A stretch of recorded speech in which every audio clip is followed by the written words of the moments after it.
Jennifer Joyce Kesse, born May 20, 1981, is an American woman from Orlando, Florida, who has been missing since January 23, 2006. Shortly after she vanished, Kesse's car was discovered parked around a mile from her home. Security footage recorded a person parking Kesse's car and walking away. The person could not be identified due to poor camera quality and the absence of any visible distinguishing physical features. The case received local and national press attention. As of 2023, no arrests have been made and Kesse's whereabouts remain unknown. Born Jennifer Joyce Kesse. May 20, 1981. New Jersey, U.S.1. Disappeared January 23, 2006, aged 24. Florida, U.S. Timeline. Times are approximate and based on witness statements. Monday, January 23, 2006. 6 p.m. Kesse leaves work and calls her parents. This is the last time her family hears from her. She arrives home for the first time since having left for vacation too. 10 p.m. Kesse and her boyfriend talk by phone and say their goodnights. He is the last known person to speak with her before her disappearance too. Tuesday, January 24, 2006. 7:30 a.m. to 8 a.m. Investigators initially believed that Kesse was abducted as she was walking from her front door to her car. 6 They now believe that she left, and was abducted at some point on her way to work. 7:08 a.m. to 9 a.m. Kesse's boyfriend, whom she would normally call but did not, calls her on the way to work, but it goes directly to voicemail. He chalks it up to a meeting she had mentioned to him. His subsequent attempts are likewise unsuccessful.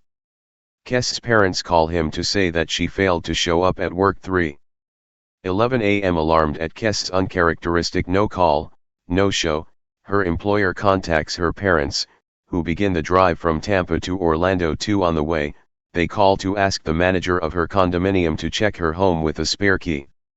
He reports that everything appears normal inside and that her car is missing outside. 6:12 p.m. Only 1.2 miles, 1.9 kilometers, from Kesse's home, surveillance cameras at an apartment complex record a person parking her car and walking away. The car and footage are not discovered until 2 days later. 8:03 p.m., 3:15 p.m. Kesse's parents and brother arrive at her apartment. 9 They find evidence that she had been home that morning. They call the police. As Kesse is an adult, police initially hold that she may have left of her own volition. 6:05 p.m. to 7 p.m. Family and friends saturate the area with flyers that show Kesse's picture. The police send a detective to her home and begin interrogations and searches. 6 Thursday, January 26, 2006. 8:10 a.m. Seeing Kesse's car on the news, a tenant of a nearby complex informs the police that it has sat abandoned in front of their apartment for several days. Police confirm that it is Kesse's 2004 Chevy Malibu. The vehicle is photographed and taken for forensic examination. Police examine local surveillance footage and discover an unidentified person parking her car and walking away. She was just 24 years old. Since then, her family has not stopped pushing for answers. And as West 2's Tony Atkins reports, nearly 2 decades later, Jennifer's parents are still holding out hope. Tuesday marks 17 years of searching. Jennifer Kesse's family desperate to find her after she vanished without a trace in 2006. But yeah, we are still out here, and yeah, we do love our daughter unconditionally. But you have to know everything, and unfortunately, we lost 10 to 12 years. Drew Kesse, Jennifer's father, says they're hoping a new path yields new results. They've put together a team of mostly retired law enforcement professionals from all across the country, and they've also managed to get the FDLE to do a cold case review. We're humbled. They're doing it, pro bono, and they've been able to move us forward. Jennifer went missing on this day back in 2006. Police then found her car abandoned and released grainy surveillance video of a man they wanted to question, but the case remains unsolved, leading the family to years of frustration. Somewhere along the line, how, where, why it happened. Interest, I think, just got lost in Jennifer's case.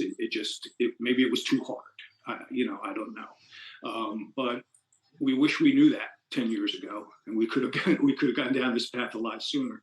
Drew says he feels better knowing he did all he could to help learn what happened to his daughter. The state team, along with our team, it gives Jennifer the best chances at this point, and hopefully we can definitively say if we can find her or not. That's what we're up against. We're pretty much at the end. And as this family continues its push for answers, anyone with information is asked to contact the family directly on social media if they have any information about Jennifer's whereabouts.